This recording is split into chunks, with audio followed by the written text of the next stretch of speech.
ఎందుకు ఊరికే కాల్ చేసి రమ్మంటున్నావు? మా డాడీ వాళ్ళు చూస్తే? నేను నిన్ను ఎంత లవ్ చేశానో నీకు తెలుసు. నా లైఫ్ మొత్తం నువ్వే అనుకున్నాను. ఎందుకు ఇలా చేసావు? దేని గురించి మాట్లాడుతున్నావు?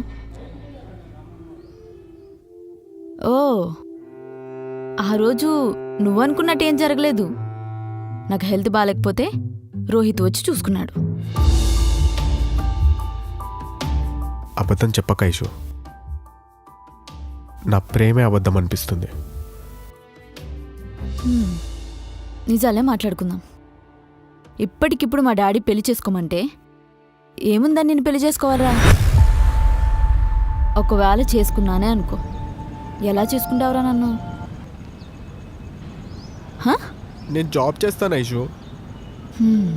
నా జాబ్ పోయి నీకు ఫుడ్ పెట్టలేని పరిస్థితిలో ఉన్నా అడుక్కొనైనా సరే నేను పోషిస్తాను.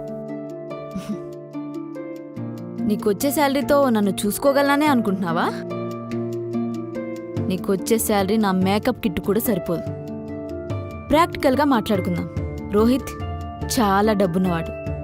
వాడు నీలా జాబ్ చేయట్లేదు. కంపెనీ ఉంది, బిజినెస్ చేస్తున్నాడు. ఏ రకంగా ఆలోచించినా వాడే నాకు కరెక్ట్ చాయిస్ అనిపిస్తుంది.